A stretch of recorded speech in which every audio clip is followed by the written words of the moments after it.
Hi there, welcome to the video series of C# tutorial.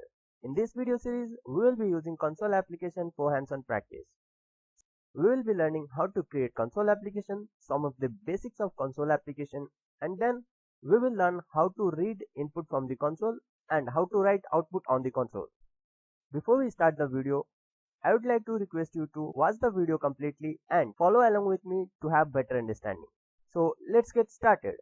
C# is an object-oriented programming language having the features like garbage collection, nullable types, exception handling, lambda expression, link queries, and async operations. So we will be learning all these concepts in our upcoming videos. C# is generally used in .NET applications for web application development, desktop application development, and game development. So let's start the video by creating a new project. So let's create a new project and then we will select console application and click next. We will give name to our project and select the location where you want to save this project. Then click create. So our project is created now and we can see we are already provided with some piece of code. Here is the main method. So this is the entry point of the program. Whenever we run the program, the control starts and terminates within this program. So whatever the logic we have to write within this function. So here we have the namespace. So namespace is generally used to organize the files within our project and it's a class. So we will be learning more about class in our upcoming videos, and this is our main function. So here the main function should not always be inside the program class. You can change the name of this class, and it is also not necessary that it should be under the namespace which is provided by the project. So you can still change the name of the namespace and class. So main function is triggered from wherever it is, irrespective of the class name and the namespace. So one more thing, if you are not keeping this main method, then your program won't run at all. So I'll show you. So first let's run the program and check. So we can see our program started and terminated as soon as the console was visible. It is because there is no statement to be executed inside our main function. So I'll show you, if there is no main function, then your program won't run at all. So I just commented the main function and then let's run and check. So to run the program, either you can hit start button or you can press F5. So let's run the program. So we can see we got a build error. So let's see what is the error. Program doesn't contain static main method suitable for the entry point. So from here we can conclude that main method is the entry point for the application. So let's uncomment and now run the program. So I will show you by changing the class name and the namespace name. So I'll change the namespace name to application and changing this name to entry. So let's run now.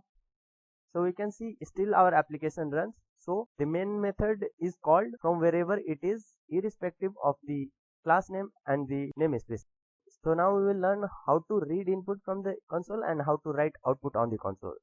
So there is a class called console and we have different methods here. For write we have two methods, write and writeLine, and for read we have three methods, read, read key, and read line. So let's start with read first. So what does read do? So console.read will read the next character from the standard input stream, and read key will read our key actions, what function key we have pressed, and read line is to read whatever the input we are giving to the console, it read as it is. So let's see for the write and writeLine. So what does write do?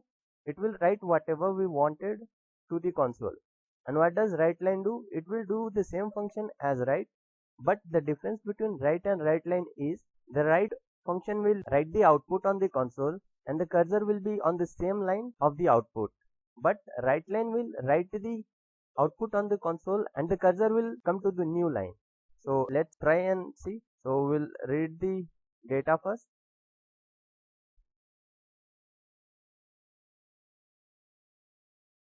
So here we are reading from the console and writing the same to the output.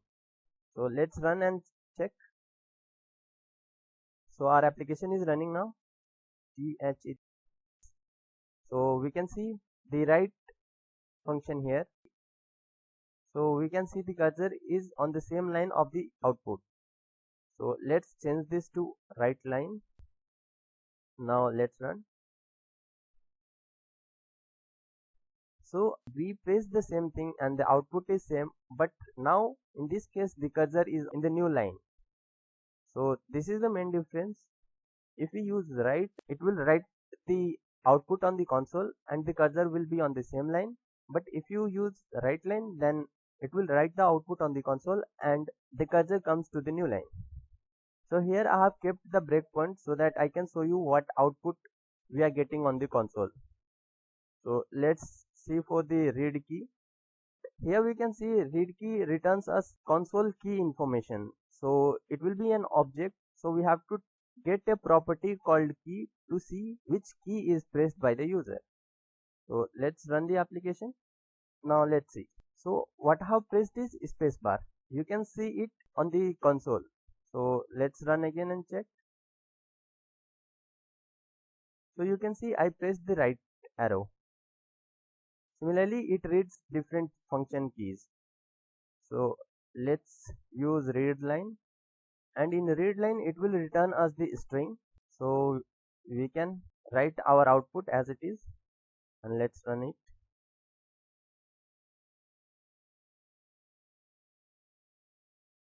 So here we can see whatever I gave the input, it print the same output as it is. So this is the difference between read key and read line, and we also know what is the difference between right and write line. There are 17 different definition of the write line having different arguments. So we can see here. So you can navigate to the definition by taking your cursor to the method and clicking F12 or control left click. Then you will be navigated to its definition. So similarly for write we have 17 different definitions, and one we have is write line, which is used to bring the cursor to the next line.